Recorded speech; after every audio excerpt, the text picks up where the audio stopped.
On now in international news, Burkina Faso's president, Captain Ibrahim Traoré, has reported... Dressed as friendship, we are not against the world. We are for our people. And we welcome any nation that respects us as equals. Economic projections are compelling. Burkina Faso is going to experience over 5,000 new... Burkina Faso just made history. President Ibrahim Traoré has broken ground on what's being called Africa's longest irrigation canal. A bold move that's turning heads across the continent. This isn't just about water, it's about rewriting the future of agriculture, food security, and independence for millions. The dry plains are about to become green lifelines, and at the center of it all is one fearless leader refusing to let the Sahel stay barren. What does this mean for Africa's future? Stick around, because this story is much bigger than you think. The bulldozers have rolled in, and Africa will never be the same. The dust cloud rose like a signal fire. Bulldozers, survey drones, and thousands of workers lined up along the arid stretch between Burkina Faso and the Sahel. Ibrahim Traoré, the man once mocked by Western analysts as too young and too revolutionary, stood with a hard hat and a vision. The continent watched as the first ground was broken on what will become Africa's longest irrigation canal, a project so massive it makes the Suez look like a garden trench. This isn't just about water. This is about independence. This is about rewriting the script for African agriculture. Traoré's blueprint spans over 1,200 kilometers, cutting across Burkina Faso, linking to tributaries in Mali, Niger, and even tapping the southern banks of the Niger River. The ambition is terrifying, in the best way possible. He's not waiting for foreign aid. He's not taking IMF loans. He's using mineral revenues, crypto reserves, and bilateral trades with non-Western allies to fund the canal outright. The West built railroads to extract our gold, he said during the groundbreaking ceremony. We will build canals to feed our children. What you're seeing now isn't just construction, it's a rebirth. Farms that have been dry for decades will bloom again. Villages that prayed for rain will have a constant flow. And more importantly, a message has been sent. Africa is done begging. With this canal, Traoré isn't just watering crops, he's watering a revolution that's been thirsty for centuries. More than a canal, it's a lifeline for the Sahel. You can't understand the scale of this thing until you stand next to it. Trenches wide as highways, pumping stations the size of stadiums. But what makes this project revolutionary isn't just its engineering, it's its purpose. The Sahel, once vibrant, has suffered from years of desertification, climate neglect, and broken promises. Entire communities abandoned their lands because there simply wasn't enough water to survive. Traoré looked at this disaster and saw an opportunity. His canal won't just carry water, it'll carry hope. Plans show that the canal will supply over 40 million people with access to sustainable irrigation and clean water. And not just for drinking. This will revive rice fields, cotton plantations, and mango groves. Smallholder farmers who used to dig wells with their bare hands are now forming cooperatives, backed by government grants and guaranteed access to the canal. It's genius. Traoré isn't just feeding people, he's creating an economy from the soil up. And while Western media tries to frame him as a populist firebrand, the truth is, he's working smarter than anyone in the room. His engineers are a mix of Burkinabe youth and African expats who came back from Europe to build their future at home. Traoré's not forcing them, he's inspiring them. And here's what makes it wild. The canal cuts through regions once torn by conflict. Now, warlords are laying down arms to become contractors. That's right, Traoré's turning battlefield zones into breadbaskets, not with speeches, with water, with willpower, with action. Economic projections are compelling. Burkina Faso is going to experience over 5,000 new jobs in the tech sector by 2030. And also an estimated 15% increase in rice production through satellite-guided irrigation. This is one of the best, honestly. If all the African economies could adopt this system, we will be good to go, because honestly, in this era, there's nothing good than having an effortless irrigation in any farm. Now, this is going to create an attraction of more than $200 million. The West didn't see it coming, and now they're nervous.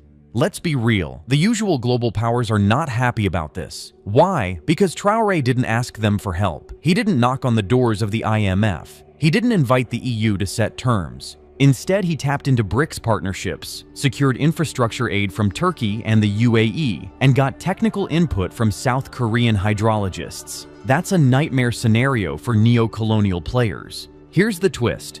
Traoré made it clear this project wasn't anti-West, it was pro-Africa. But the West can't stand when Africa acts like it doesn't need babysitting, and now they're scrambling. Think tanks are suddenly publishing reports questioning the environmental sustainability of the project. News outlets are painting the canal as a geopolitical gamble.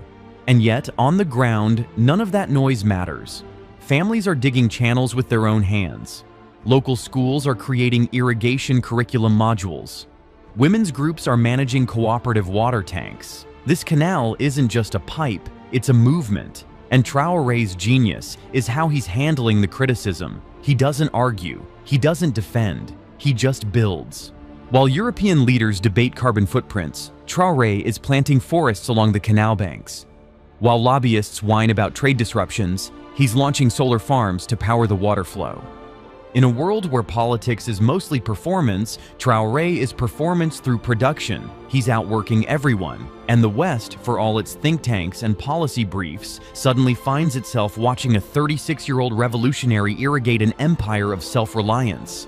Tech, tradition, and the Traoré formula. Here's what most people don't realize. Traoré didn't just order a canal, he designed a system. This isn't a one-off vanity project. It's an integrated, continent-aware masterstroke. The canal incorporates satellite-monitored flow gauges, AI-based irrigation timing systems, and drone surveillance to spot leaks or sabotage attempts. But it's not just high-tech, it's high-trust. Villagers are being trained to manage their own sections, using traditional water-sharing customs mixed with modern efficiency models. That's the Traoré formula. Blend indigenous knowledge with global innovation. He's got Fulani herders advising engineers on how to divert cattle routes without disrupting nomadic patterns. Mossi elders are consulted before land is touched, ensuring ancestral lands are respected. You know what that does? It eliminates resistance. It invites unity. This project doesn't just bring water, it brings purpose. And while other nations fight over water rights, Traoré is signing water-sharing agreements in advance. With Mali, with Niger, even with Chad. He's making this canal a continental pact, not just a national project. It's diplomacy through infrastructure. Even the funding model is innovative. Instead of centralizing profits, Traoré structured it so each region gets equity in their portion of the canal.